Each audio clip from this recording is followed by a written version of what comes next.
This is my third Dragon Quest game. My first game was Dragon Quest VIII, Journey of the Cursed King, and I really liked that game a lot. I was really lucky to play this game as a kid on my PlayStation 2. But anyways, back to Dragon Quest XI. The graphics in this game is absolutely stunning. That's like the first thing that I want to mention. The cast in this series blend well into each other, and they're memorable, and they've got like a lively personality, especially Sylvando. The English dub is amazing in this game, and I totally love it. The enemies in this game have a vibrant design and extremely colorful and beautiful. I found myself just looking around in amazement while playing. I made sure to take group photos with my crew. You can talk to virtually all the NPCs in this game, and there's a lot of conversations to be had. It's a standout game, but it is long, so keep that in mind.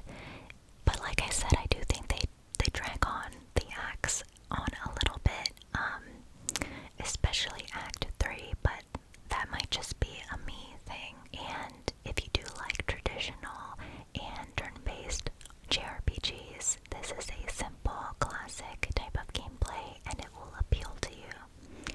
I recommend this game if you're looking to get into the Dragon Quest series. I think that it is easy to get into, and it's very welcoming to people that are new to the franchise. So I highly recommend it.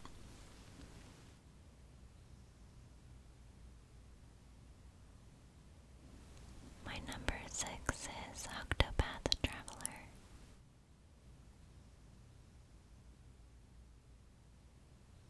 This game is about 60 hours long. The music in this game, I need to say, is top tier, which is a big thing for me when I play RPGs. I want some good music to jam to after I play the game. It is a turn-based JRPG where you choose one of 8 playable characters. Each character has their own story with 4 chapters. Some stories, I'll be honest, I enjoyed more than others. There was probably just 2 characters that I could care less about, but I did complete their stories anyway because I really loved the gameplay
series revolves around a elite high school, Hopespeak Academy, which every year, basically they get trapped into this establishment and they have to kill one another.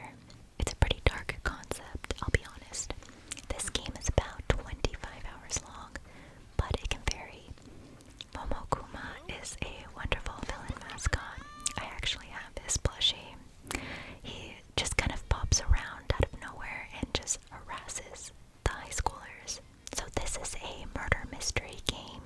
Friendships get formed, distrust happens, and it's very entertaining to see what happens. There's many twists and turns throughout the game. Basically, you have to investigate for clues to see who did the killing, and during a class trial, you have to correctly guess who did it, or everyone dies. There's even a anime television series adaptation of this game, but I recommend playing the game because it's really fun and interactive. I highly recommend this game, even if you don't like anime or if you don't like visual novels, because this game is really, really great. My third game is AI, the Omnium Files.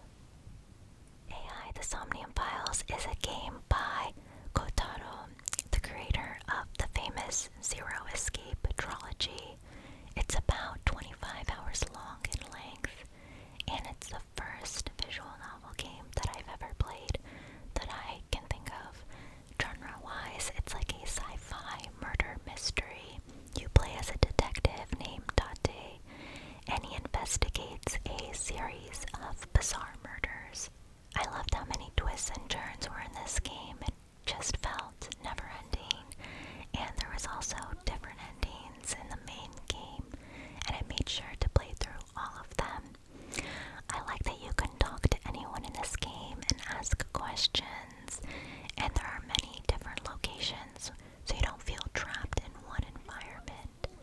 The graphics look really great, and it's weirdly lighthearted of a game because it combines serious tones of this mystery murder case along with just random humor and silliness. And honestly, it blends in very well. So basically, this game deals with the realm of dreams. Players take the protagonist into a dream world where many of the clues that unlock the mysteries are discovered. It's fun to navigate the dream world to uncover the secrets. I love how you have to think outside the box in order to complete the mental locks in this game. The puzzles are very random, however they're pretty forgiving overall.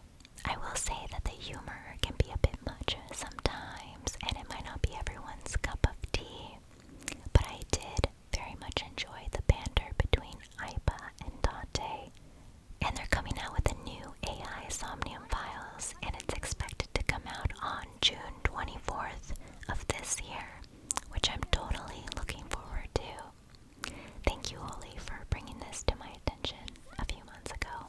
I played this game right when COVID happened, but honestly, I didn't hear anybody talk about it or the release of this game, which is crazy to me because it is so good, and I'm very excited to play the upcoming game. I will be playing it immediately when it comes out, and I really hope that you play this game because if you're not, I'm just gonna say it, you're missing out. And my second game goes to Final Fantasy X.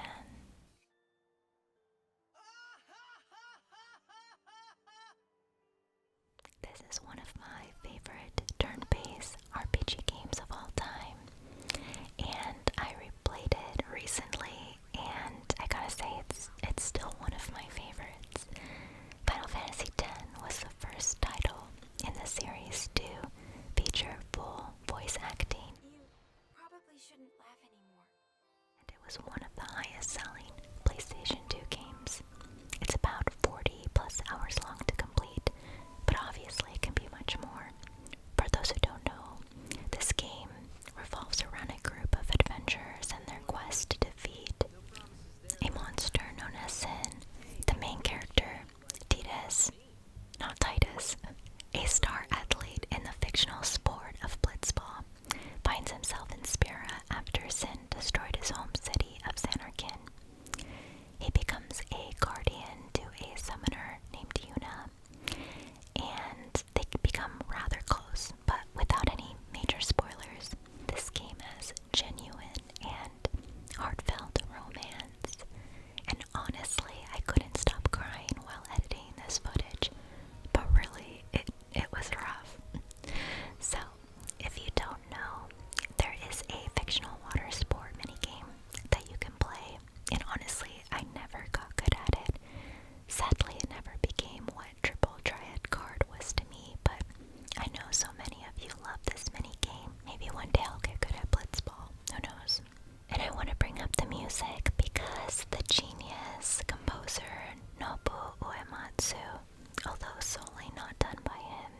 This was a